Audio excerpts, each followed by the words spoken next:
Welcome to Bless Your Heart.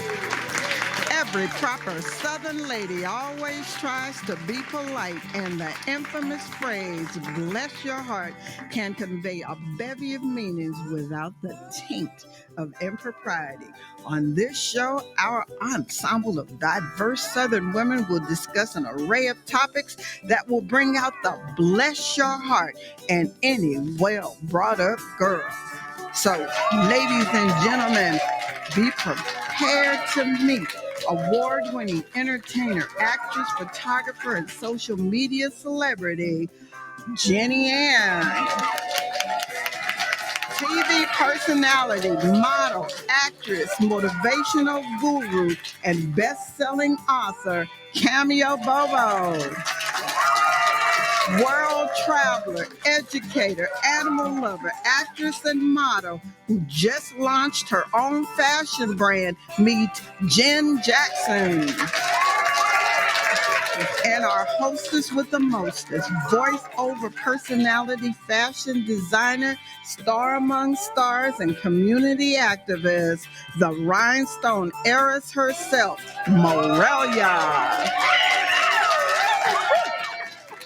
Bless your heart, everyone. Welcome. What a day. Isn't it great? Yes, it's better and better. Oh, I'm getting a little thirsty. I don't know about y'all, but Yes, I need to sip on some of my sweet tea here. What? Sweet tea? Woo! Oh, gosh. Oh, Now, Lord. From the South now, everybody loves sweet tea. That's one little hard Southern thing I never have gotten accustomed to here in the Southern goodness. culture. Honey, that's a food group in this. I don't know. That's just one thing I never could handle, And it's funny. I'm from LA, so I couldn't wait, when he'd be here in Tennessee, having friends and stuff, and they're all like, "Oh, I want to go to LA." So I brought one of my friends for the first time, so she can experience the whole strip and the whole vibe. I've done the whole, skit and cadoodle or whatever you want to call it, So I'm taking her, and we're all hanging out. We're at this real fancy restaurant, and all of a sudden the waitress comes over and she goes, "I'd like to have some sweet tea." I was like, "What?" She goes, "Sweet tea." I'm like, "Oh God, I don't know her." So they don't sell sweet tea in LA? No, they had no idea what she was talking about. I go, "Let me tell you, they did not know what that is." I bet the waitress didn't say "bless your heart." Oh, either. no. She did not know. She used another type of gesture. I'm sure she didn't wave with all 5 fingers. No, that's right. Okay. What about you guys? Any weird Southern culture things that you've discovered? Yeah, my family definitely. So I grew up in Buffalo, New York. And my mom's the oldest of 6, big Italian family. But my father was, his family is from Seartown, Georgia, which is tiny little town in Georgia, dirt roads, so growing up this big Italian family in New York, all the food and pasta and stuff. And then we would go down to Cedartown in the summertime and see my dad's family. And it was just night and day, just totally night and day, which I'm really grateful for having that diversity and that experience. And I have our dog is actually named Georgia. So, but my dad always loved all the Southern food and stuff. So when I first moved to Nashville, my husband and I had just met, and we would take road trips home, and my dad would say, "Bring me a tray of Southern green beans." So I would pick him up this big thing of Southern green beans, and we literally would bring them. Wow. The whole car smelled like them, and oh my gosh, he was in his glory. So yeah. Well, did you bring him a little thing of lard to go with the green No, beans? no. That's how you got to cook them in the Yeah, South. the green beans had enough in it for that. You just got to cook them properly. Yeah, all the grease. He loved it. He loved Bacon it. grease. But sweet tea, our 13-year-old loves sweet tea. Yeah. Oh my goodness. McDonald's makes a good sweet tea. It's a little much to me. It's but it's I feel like that sugar crash. It is. It's yeah. It is. Yeah. I never understood that. I actually took a job as waiting tables, which was very short-lived. I said I became an actor before I became a waiter. But I had my brief moment. I worked in it's Demos or is it Demos? Demos. There's some Demos. Southern craziness here while you say things, and they had this like the maple syrup thing like you Yeah. pour, and it's Mhm. heated, and they pour the sugar straight into the cup with the ice and the drink and the tea. I was like, oh my goodness, I never heard of such a thing. Mhm. But Yeah. Yeah. but it's And how did definitely it been an taste? experience. How did it taste? Did you like it? I can't, you know what? I'd rather go for a piece of chocolate cake or a candy bar. Yeah, I'm yeah. reduce my She's sugar just a not a different way. sweet tea person. I know, You I'm know, not. I'm sweet, but sweet without the tea. Okay. well, I gotta cut back on the sugar anyhow. Well, Jen, you got something fancy on here from your fashion line. I Look, love it's it. so beautiful. Woo. Let's see that swirl. Woo. All right, it's She's She's got some southern charm for sure, doesn't she? Yes. Where can we find this? Yeah. It's on my website. Oh, What is that? What is it? So it is Muse Fashion House, and Muse is my boyfriend's last name. Oh. So MUSE Fashion House, and we kind of co-branded Nice. co-branded it together. You can't tell he's in fashion because he's not, but he is the brains behind the business. Okay, you got some good So, marketing and business advice. nice. That's That's awesome. You guys make a great pair then. We do. That's so cool. thank you for noticing. I Yeah. appreciate that. Definitely. It has a little southern flair, like It the does. flowers and the little, I think I want some of your sweet tea with this. Yes, that would be perfect. A glass Well, with a straw. We got some cool guest that's coming on. Do you want to share what we got coming on next? Yes, our next guest is a publicist, an international strategist, a visibility Wow. coach, and a world-renowned lady boss of media and communications. All right. We Okay, like her great name show. is Miss Taisha Bradley. I'm so excited. We can't wait to have her. We're going to have her after this commercial break. We're coming back. Yeah, pretty much. In Okay. just about a minute or two, and we'll be back. Bless your heart. And we're back. Bless your heart. All right. We got the woman boss herself in the house. Please introduce yourselves. Tell us a little bit about what you do. Thank you. My name is Taisha Bradley, and I am a celebrity publicist. I love Ooh, all right. We all need one. Yes. Fire girl. Thank you. So how I got started, I have an uncle who's in the Rock and Roll Hall of Fame. His Wow. name is Bill Pinkney. He was a bit with Bill Pinkney and the original Drifters. Oh. He's passed away since then. But when I was young, I used to go to a lot of the concerts. I used to do backstage. So I got to meet the media, see the press, kind of see Yeah. everyone. And I got really intrigued by that. And what I was really intrigued by were the publicists, the people who kind of brokered the media, who decided which interviews that he was going to take. And I was like, I think I want to be a publicist when I grow up. Wow. I like And that. How old were That's you at what that I am. time? Probably about 8. Wow. Wow. Yeah, about Yeah. 8 years Mhm. old. And so I went to college for integrated marketing communications. And then I started an internship at a radio station, and I really excelled at the radio station. And I attributed a lot of that to being around celebrities consistently when I was young. There's just a certain decorum that you Yeah. have Yep. Mhm. with celebrities, and I just automatically came with that. And so that was a really good fit for me with the radio. And so I just continued to stay in the communications arena. So a few years after my internship at the radio station, I started a corporate job in communications and PR, and I worked that for 4 years. And then I took a PR position at a nonprofit organization, the Maryland School for the Blind. And if you can imagine, as someone who is a person who tells stories and who has, the media cover stories, those were amazing stories. Yeah. These children Oh, wow. overcome so much adversity and were living a great life. And that was so great. And I loved how great I felt Mhm. with helping these children get their stories told and getting in donations. that's so And I stayed in nonprofit for 20 years. Wow. 20 years. Girl, Yeah. I thought you were 20. Yeah. Bless your heart. I know Bless your nonprofit is heart. definitely, You look there's a lot of glorious. Beautiful. Thank you. turns on that. But I'm curious because, from the corporate to the entertainment now, I know that's a big extreme. I mean, I know firsthand being brought up in the entertainment industry, so I know that vibe that's very different in the corporate Yes. life. Did you feel, what was the difference for you to work with different clients in that? I feel that, even when I was working with like nonprofit or small businesses or corporations, kind of media is still media. Mhm. And so I still got to be excited by the lights and the cameras and Mhm. everything. So I think it was a little bit kind of seamless, but of course, in corporate, there's a lot more rules, a lot of black and white, and I'm a gray area kind of girl. So I only stayed in corporate for about 4 years before I could go into nonprofit where we could just kind of wing it and be really heart-led in a lot of the work that I was doing. That's so Wow. awesome. Yeah. My father-in-law, he was blinded in the Korean War, and he completely lost his sight. And he was about 22. He was from Oregon, flew him to Chicago, met his wife there, who was a gray lady at the hospital. Never saw her, or Wow. had children and everything. But he was a phenomenal storyteller as well. He used to write all these stories, and so I know that you were working with kids and stuff, but it just brings me back to these memories of like being at his house and hearing him type, and then he'd all of a sudden be, David, is that you? And then he'd be like, oh, and then he'd start typing again because he didn't know, he just kind of would hear something and just assume, he had such a potty mouth too. It was so funny. I'd be upstairs with the kids and he didn't know the kids were there. It's like, Dick, his name was Dick. I'm like, Dick. And he's like, yeah. It's like, I'm up here with the kids.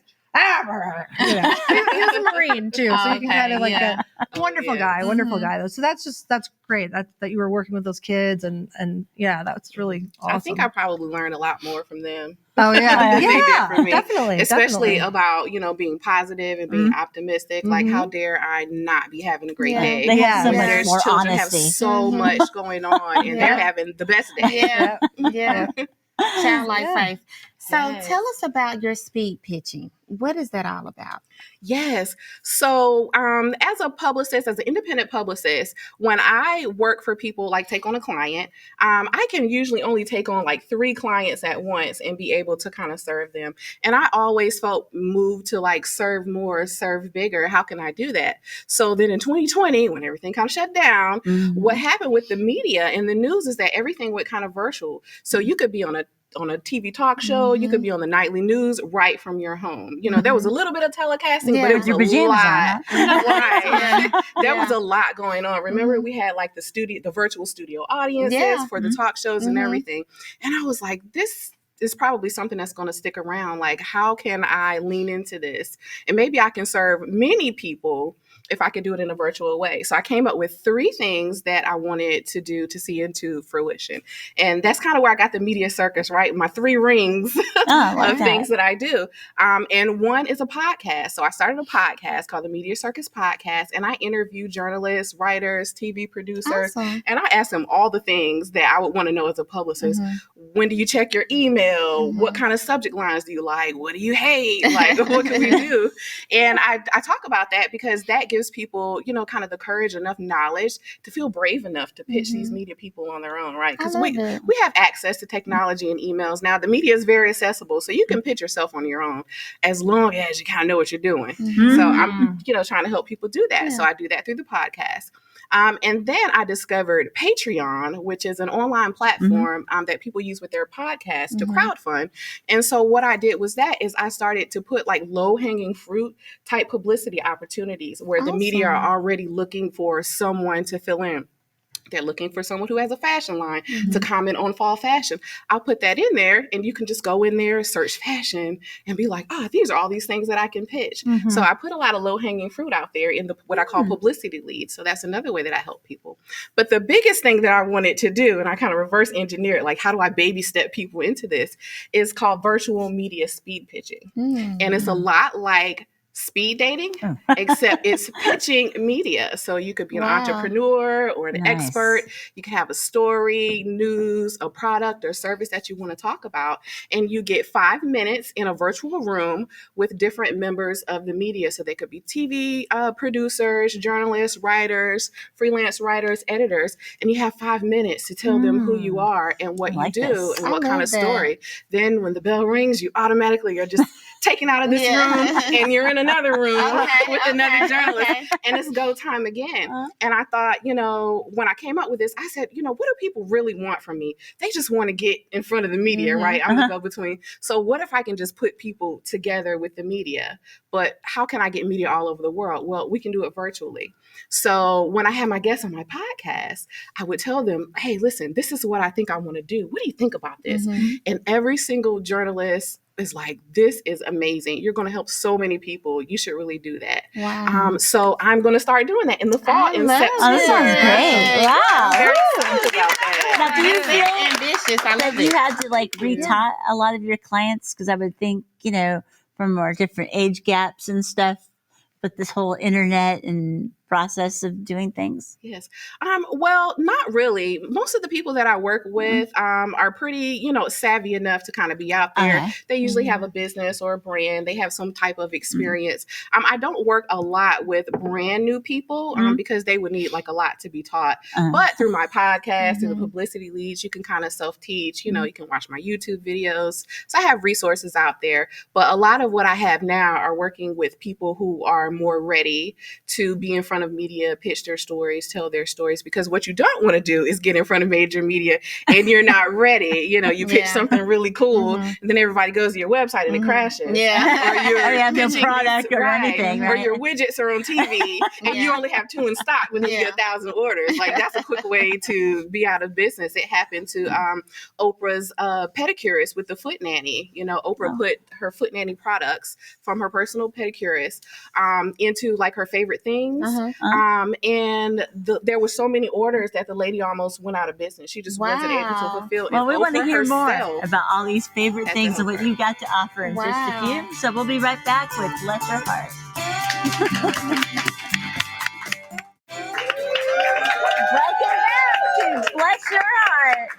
Well, Jenny, you had a question, so let's keep this panel moving. So when Cameo was introducing you, she had said a visibility coach. So what is that? A visibility coach is someone who helps people do things to become more visible. The main thing that people say when they come to me is they say, well, I think I need a publicist. I'm not sure. I want to get out there. The get out there is like the consistent word. So I guess a visibility coach helps people get out there, and a lot of what I do with that is help people get confident in their branding, because a lot of people are saying, well, I'm not ready. My website's not good. I don't have a look. So we talk about those things and talk about what those are. What's your personal brand? Usually it's something that you're already doing, a way that you already dress, look, talk, and then we find what that is and we lean into it. And then I help them to get onto social media, be more confident on social media, and then definitely segue onto like being in the media. So it's a way to help people, become more visible so people can find you, because you can have the best product, the best service, the best everything. But if people can't find you because they can't see you, you can't help those people. So I help people become more visible, and then that gives them the confidence to do other things, like to be on media, be on TV, to do podcast interviews, and even comment on articles. Love it. Interesting. I love it. I That's love it. awesome. Yeah. Is there anyone in particular that you would just die to work with? Let's see. That's probably a really long list. That's a loaded question. That's a loaded question. There's so many people that I would love to Absolutely. work with. But I will say that I really have a passion for entrepreneurship. So it would probably be someone who's like a really big name entrepreneur that I would love to work with and help, get more visible so they can serve more people. That's a great answer. I That's like good. that. I do too. Well, have such a great speaking heart. of that, how do we find you? How can people find you? Well, I'm quite visible, if you can imagine. So I have a website, and it's called MediaCircusPublicity.com, and you can pretty much find a link for everything that I do there. And then my handle is at Taisha Bradley PR, and I'm everywhere. I'm on I love Instagram, it. All Facebook, TikTok, Reels. I'm on a few things that I don't even quite know what they are, but I am visible on those platforms. There's no doubt she is visible. You look great in the Kelly green, and we love your Yes. picture back here and And love everything. her heart. She has such a heart for what you do. A lot of times Oh, people do definitely. things for money and for clout, but you're doing it to really help people. And I applaud that. I commend you for that. Yeah. That's awesome. Thank you. Definitely. I appreciate that. Well, we like powerhouse women here. As you can see, we're not shy, and we're a bunch of strong women, and we want to thank you. And you. definitely Bless check out your her heart. site. and we'll be back visually. I'm good. She'll see us again. Bless your heart.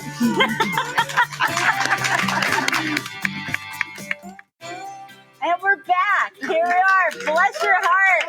Oh, wow. This has been a great, great show. What a powerhouse she was, wasn't she? She was amazing. Wow. I really enjoyed her. And, I wanted to ask this question of you ladies. Mhm. Now, this is something that we do in the South. We say either, would you like a Coke or would you like a pop or a soda? Mm-hmm. So I say pop.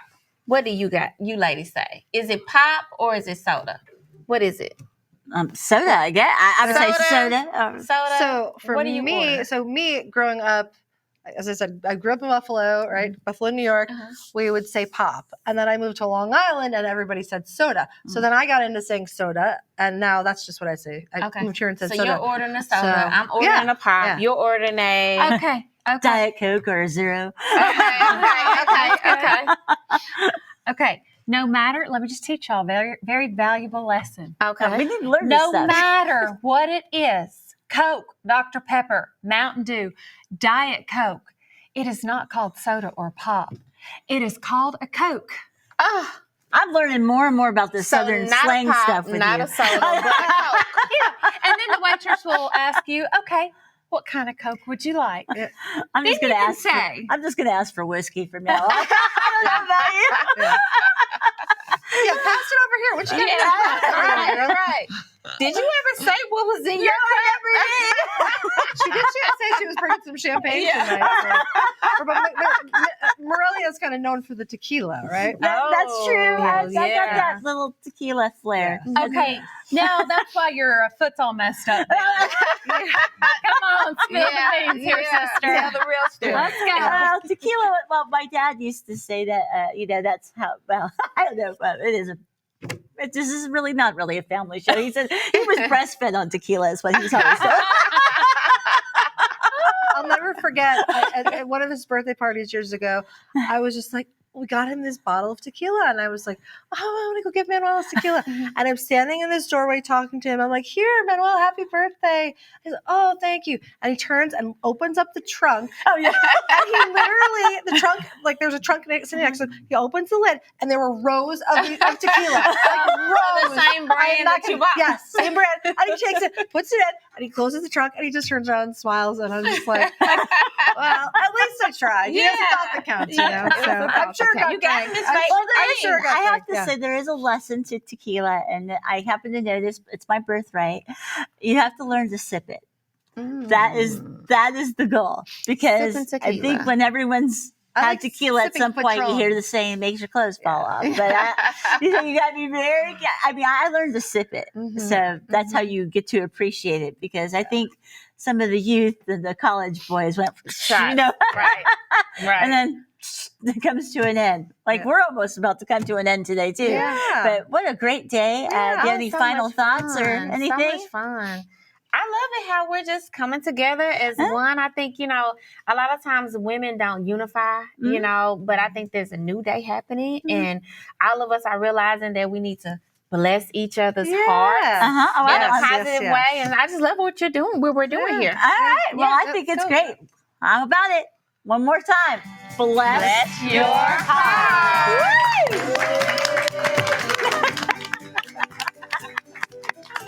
I love it. Bless your heart. Fun. Yeah. Thank you.